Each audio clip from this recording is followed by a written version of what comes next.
In the first episode, I talked about watching the movie A Big, Bold, Beautiful Journey. And there's this one scene that I keep going back to and thinking about. The two main characters climb all the way up to the top of a lighthouse. They're standing up there, looking out over the water. And one of them says, basically, "This is the spot. This is where you're supposed to come, look out across the ocean, and have this big epiphany about who you are, about your life, about where it's all headed." And I remember watching that and just feeling it land somewhere in my chest because that is exactly what I had been waiting for. I'd been standing at the top of my own theoretical lighthouse for months, staring out at the water, waiting for the epiphany to show up on schedule, waiting to suddenly, cleanly just know. And it didn't come, just like it didn't come in that movie. So today, that's what I want to talk about: the epiphany that doesn't arrive when you call for it. The midlife crisis that maybe isn't a crisis at all, and what it actually looks like, quietly, slowly, sometimes painfully, to realize that you've been living your life on pause.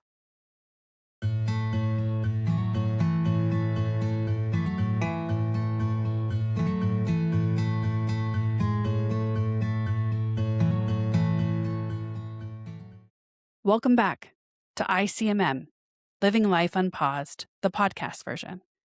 I'm your host, Abby Ventrilo. And if you're new here, this is the show where we talk about the messy, beautiful, completely non-linear process of choosing to live the life you actually want to live, one intentional action at a time. Today is a solo episode, which means it's just you and me. No guest, no interview. But it was conversations with others that sparked this episode. Friends like me who were all wondering, am I going through my midlife crisis? Like it was some stage in life that we all expected to hit, like it was menopause or something.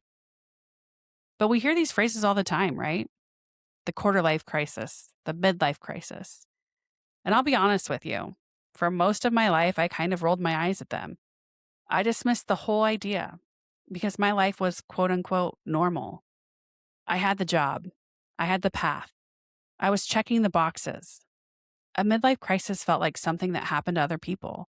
You know, the guy who buys the bright red sports car, or the person who blows up their entire life overnight.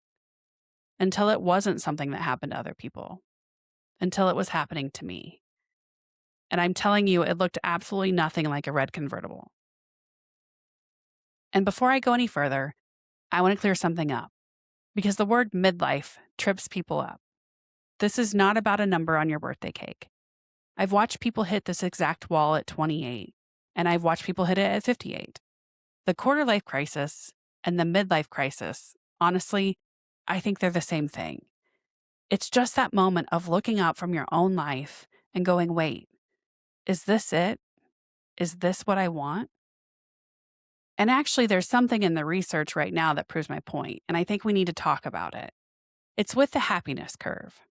For a long time, it was pretty reliable that young people started out high, up at the top. But that's been shifting. Younger people today are reporting more anxiety and more unhappiness earlier in life than the generations before them did. So if you're in your 20s listening to this and thinking, a midlife crisis? That's not me. I'm way too young for this. I want you to stay with me anyway, because the feeling I'm about to describe is not reserved for once you reach a certain age. It doesn't check your ID at the door. So let's get into it. Something that genuinely surprised me when I started digging into all of this was the phrase midlife crisis. It's not some ancient piece of wisdom. It's actually pretty new. It was coined back in 1965 by a psychoanalyst named Elliot Jacques. One man, one paper, and suddenly we all had a name for this thing, a name we've been using on each other ever since. And here's the part I actually found comforting. Researchers have spent decades studying happiness across the entire human lifespan. And a lot of them keep bumping into the same shape. They call it this U-shaped happiness curve. The idea is this: life satisfaction tends to start high when we're young. Then it slowly declines, and it bottoms out somewhere in our late 40s to around 50, the very bottom of the U. And here's the good news, it climbs back up, often back up to where it was when we were young, sometimes even higher. You all deserve to know that no one agrees on this curve. Some say the dip is small.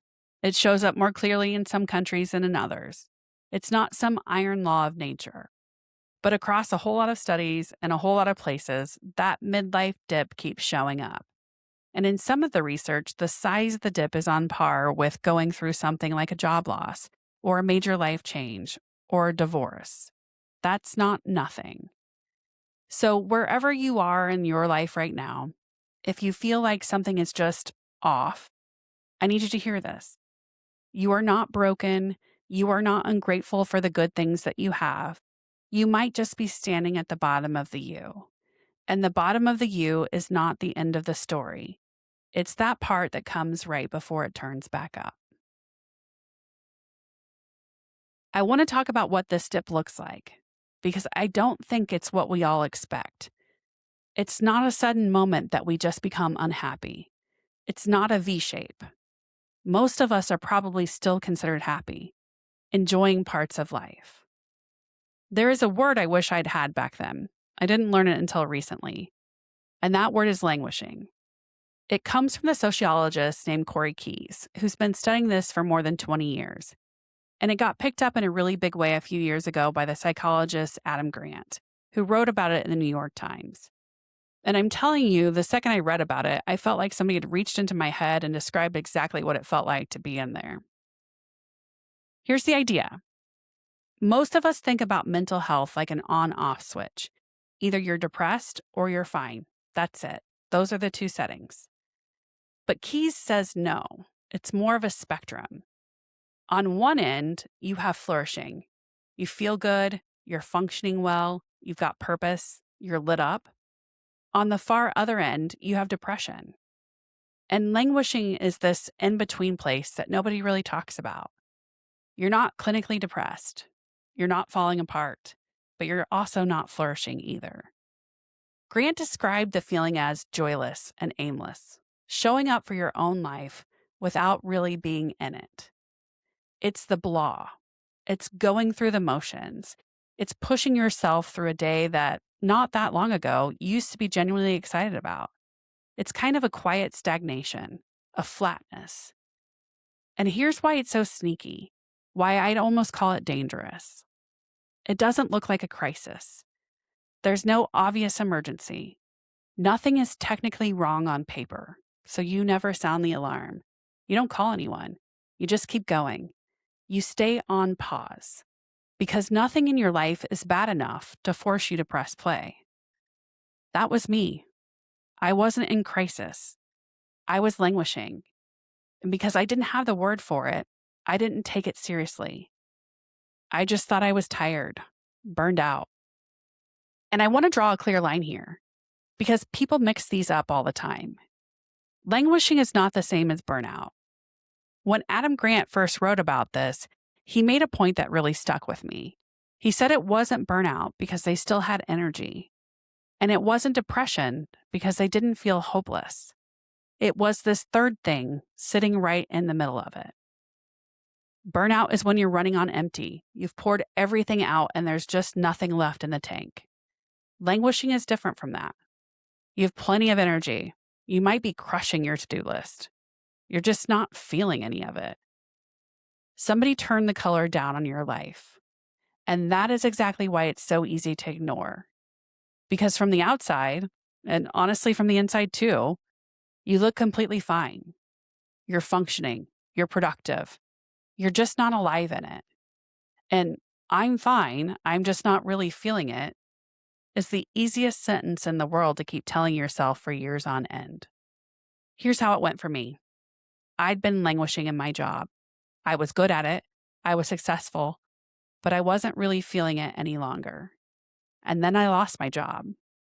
And the second that happened, I did what I think a lot of us are trained to do. I went straight into search mode. No pause, no breath. I pulled up my resume. I cleaned it up. I started applying. And the jobs I applied to were almost identical to the one I just left.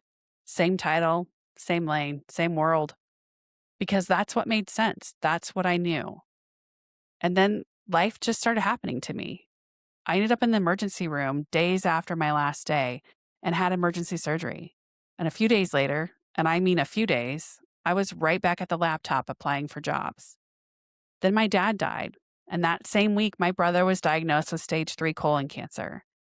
And then I was back in the ER, another emergency surgery, and then a bigger, more involved surgery a few months after that. And it was only then, somewhere in the middle of all that, that I finally stopped long enough to realize I wasn't happy. And I want to be really clear about something, because this part matters. I knew it wasn't the job itself. I genuinely loved working in HR. I loved building teams, I loved building companies, and most of all, I loved building people's careers. And through their careers, honestly, their lives. And I want to step out for a minute and acknowledge something here. Because if you've ever lost a parent, whether that's through death or through a life altering disease like dementia, unfortunately, you already know grief does something strange to the lens you see your life through. Losing my dad and then watching my brother get that diagnosis, it stripped away so much of the noise. All the stuff I used to think was so urgent suddenly looked very, very small. And the stuff I'd been ignoring for years, the question of whether I was actually living a life that felt like mine, that got very loud. Grief is a brutal teacher, but it is a teacher.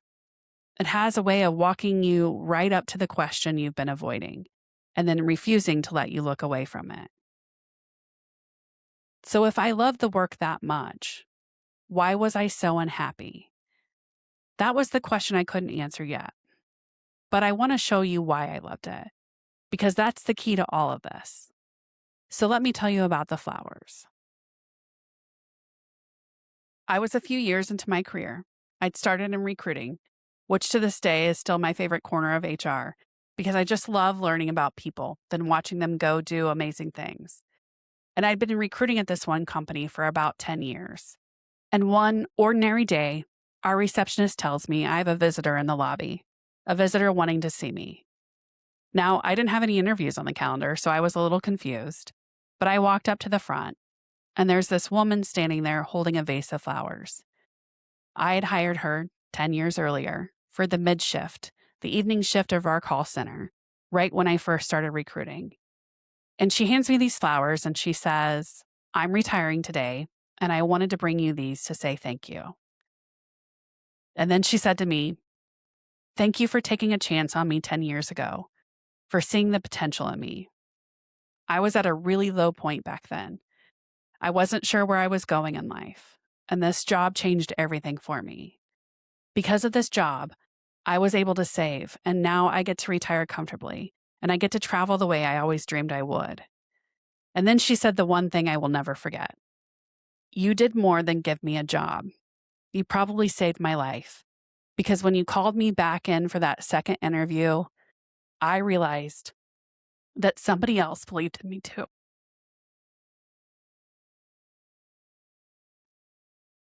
And here's my honest confession. I don't remember that interview. I don't. I'd done so many over the years, but she remembered every detail of it. And reflecting on it now, I don't totally know how to put this. I have no idea what was happening in her life in that exact moment 10 years before. But she told me that it was me believing in her, me calling her back for that second round, that made her realize she needed to start believing in herself. And my decision to invite her to meet the hiring managers changed that entire trajectory of her life. And here's the part of that story that haunts me a little, in a good way. For 10 years, I had absolutely no idea what that one phone call had meant to her. None. I made the call.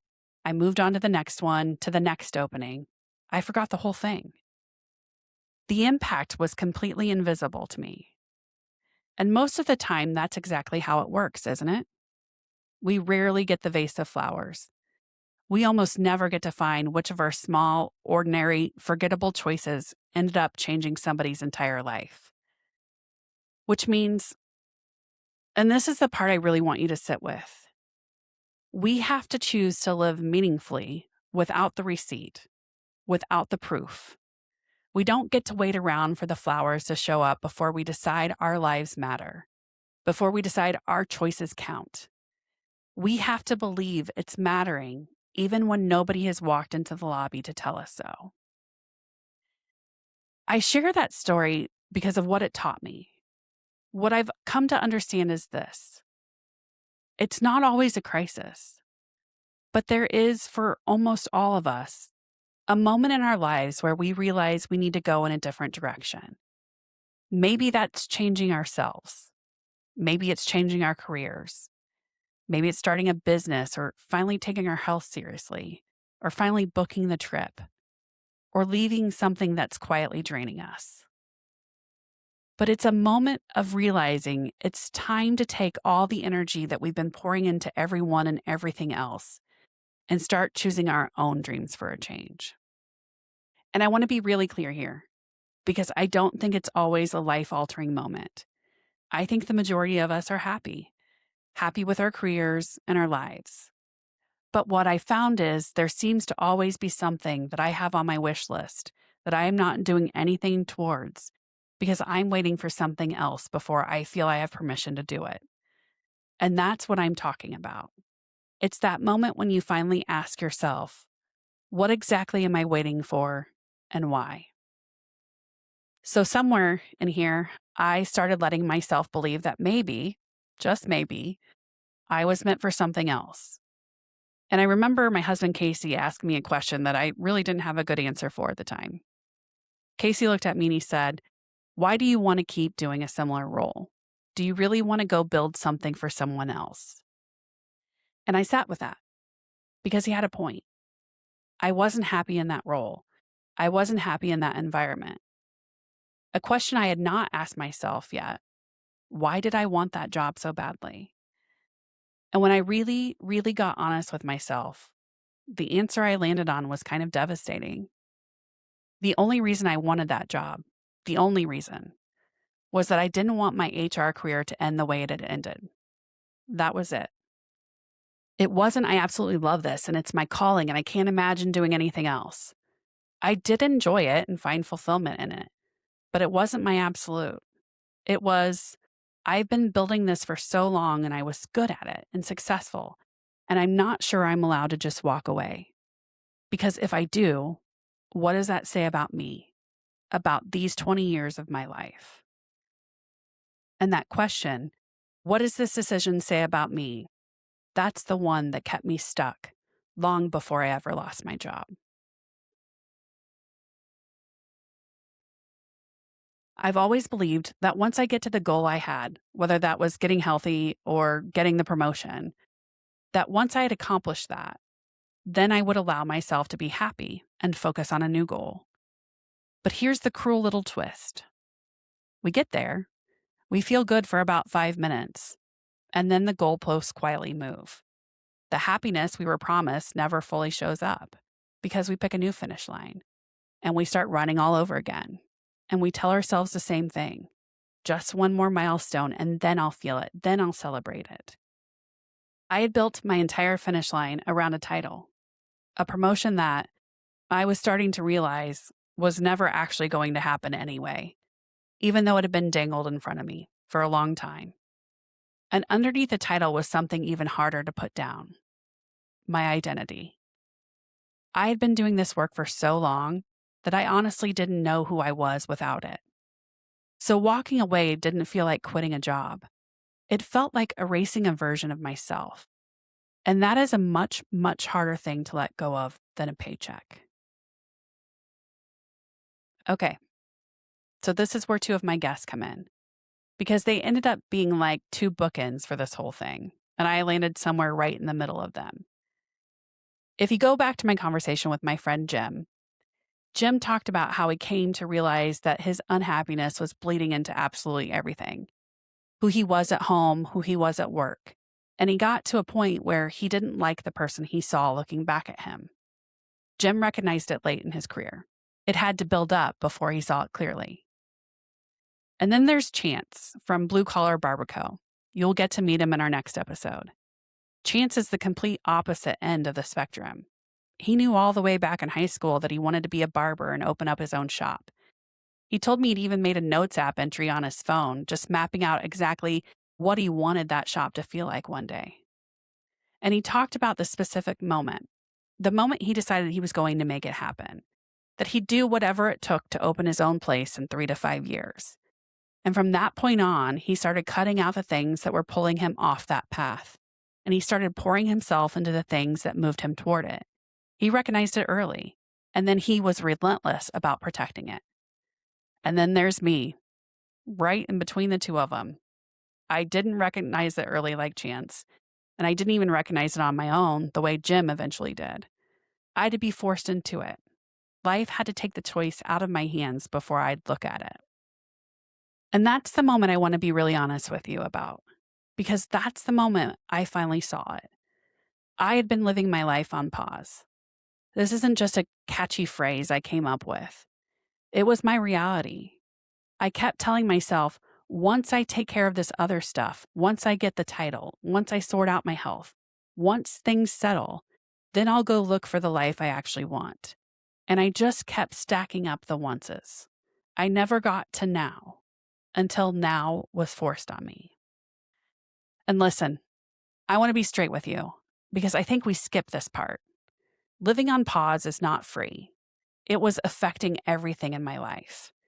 My autoimmune condition, which had been studied for a long time, quiet, kind of managed, started waking back up. Symptoms I genuinely couldn't ignore anymore. I wasn't exercising. I wasn't eating in a way that took care of me. I was staying up too late. And the thing is, I knew. I knew this wasn't the place I was supposed to be, and I still did nothing.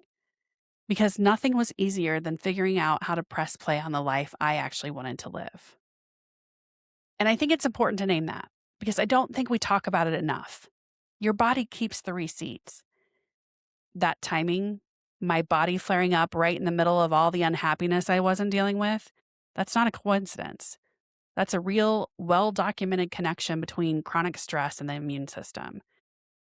When we live in a constant low-grade state of stress, it affects our hormones. It affects inflammation in the body. And for those of us with autoimmune conditions, it can absolutely help flip the switch on a flare. Researchers have found genuine links between long-term stress and the activity of autoimmune disease. Now, I'm not a doctor, and if you want to go deeper on this, we will. But what I'll tell you from my own experience is this. My body was sending me the memo long before my brain was willing to read it. The pause I was living in wasn't free. I was paying for it the whole time. I just wasn't looking at the bill. I came across this book by Bronnie Ware. She spent years working in palliative care, sitting beside people in the last weeks of their lives. And over time, she started noticing that people kept saying the same handful of things at the very end. So she wrote them down and published them in the book, The 5 Most Common Regrets of the Dying. Do you want to know what the number one regret was? It wasn't, I wish I'd made more money. And it wasn't, I wish I'd gotten the bigger title. Now, I wish I hadn't worked so hard was on the list. But the regret that came up the most, the one that topped the whole list, was this. I wish I'd had the courage to live a life true to myself, not the life others expected of me. And I read that. And I thought about the title I'd been chasing, the one I only wanted because I didn't want my story to end the way it had. And it hit me. I was about to spend the next chapter of my life chasing something I wasn't sure I wanted, just so I wouldn't feel like I'd failed at the old one. I was trying to regret-proof my past at the direct expense of my future. So I did something that maybe sounds a little dramatic. I stopped and I asked myself a question that I think we all avoid. If I died tomorrow, what would I actually want to be remembered for? What do I want my legacy to be? And that, for me, was the realization. Not at the top of a lighthouse, not in one cinematic flash. It came in pieces, on hard days, in waiting, in a conversation I didn't want to have, in a vase of flowers from a stranger I'd half forgotten.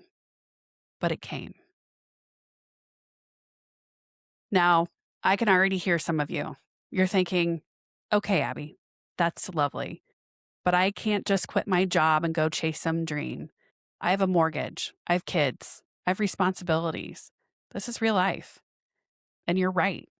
And I've said this before. I would never, ever tell you to set your whole life on fire. That is not what this is. Pressing play does not have to be dramatic. In fact, I'd argue it almost never should be. Remember the entire premise of this show. It's just one intentional thing every day. One. So pressing play might be as small as actually answering the honest question, just letting yourself admit it silently or to yourself in a car on the way home. I'm not happy, and here's why. That right there is a press of the button. It might be telling one person you trust. It might be putting 15 minutes on the calendar for the thing you keep insisting you don't have time for. It might be a notes app, exactly like Chance's, just writing down what you'd want if you actually let yourself want it. It might be doing the research on what it would take to get you where you want to go. Anything that changes the status quo. For me, in the very beginning, pressing play wasn't starting a business, and it definitely wasn't launching a podcast. It was so much smaller than that. It was eating healthier and paying attention to my body. It was taking a walk, listening to myself. It was taking the time to let myself dream again. Because here's what I learned the hard way. You cannot make a clear-eyed decision about your life from inside a body and a brain that you are quietly running into the ground. The small intentional things are not separate from the big realization. They are what make the big realization even possible. And one small thing done on purpose today, it breaks the spell.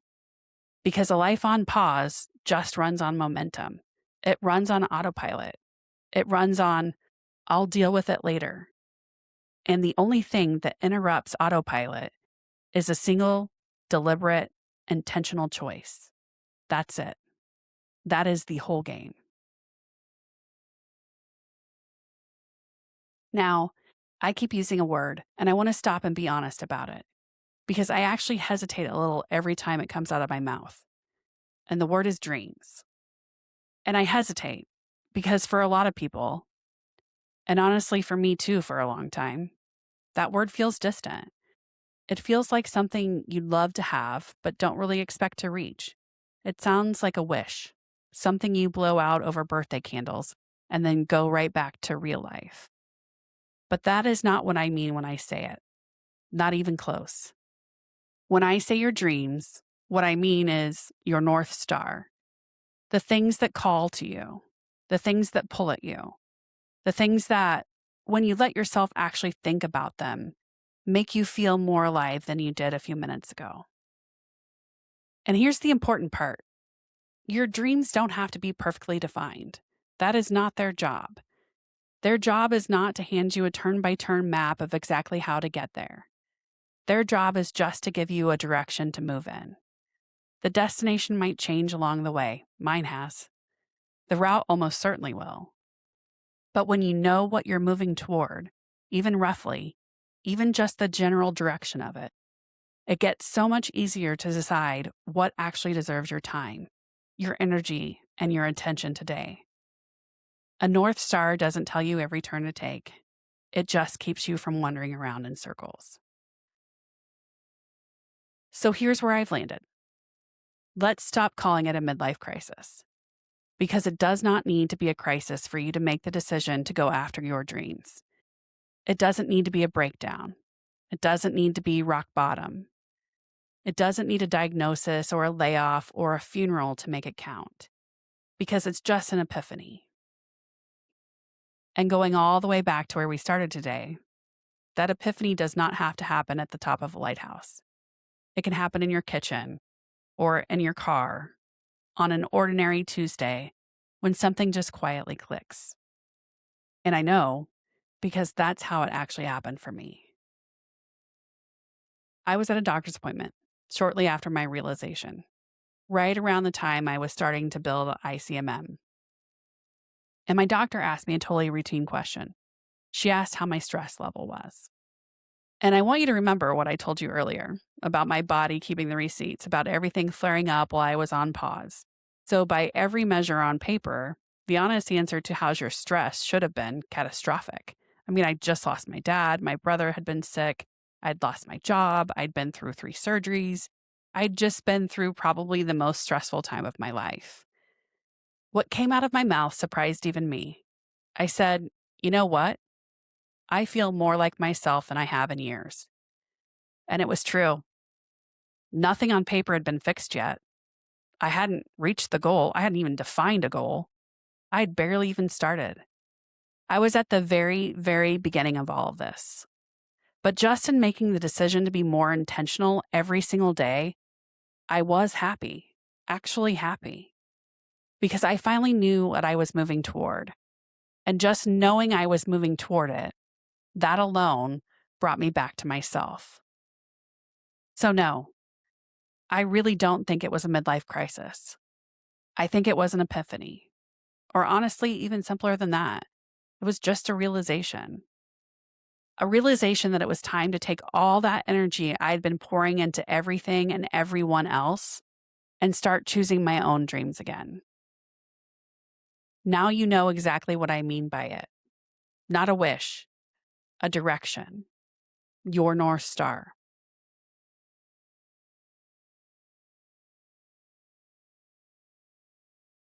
So here's where I want to leave you today. And this is for you, whether you're 25 or 55, whether you're in a full blown, everything is on fire crisis, or you're just sitting in that quiet, blah, something's off feeling that you haven't said out loud to anyone. You do not need a catastrophe to give you permission to change your life. You don't need to get laid off or end up in a hospital bed or lose someone you love to earn the right to choose differently. I did it the hard way. I had to be shoved, and I really, truly don't want that for you. And you don't need it to arrive the way it does in the movies. The realization is almost always quieter than that. It's a small voice that just says, "This isn't it." And honestly, the bravest thing you can do is not drown that voice out. So this week, I want you to ask yourself one honest question. If I'm not happy, why? And then don't flinch from the answer. You don't have to blow up your whole life by Friday. You just have to stop pretending you're not standing on pause. Because here's the thing about a pause is supposed to be temporary, it's supposed to end. And at some point, you have to press play. Thank you for spending this time with me today. If this one hit home for you, I would genuinely love to hear about it. So tell me, what's the one thing you've been keeping on pause? Send me a message or leave it in the comments. And please, if you're enjoying the show, send it to someone you think would enjoy it too. And make sure to subscribe so you don't miss an episode. And remember, it's just one intentional thing every day that moves your life forward. Until next week, be careful out there.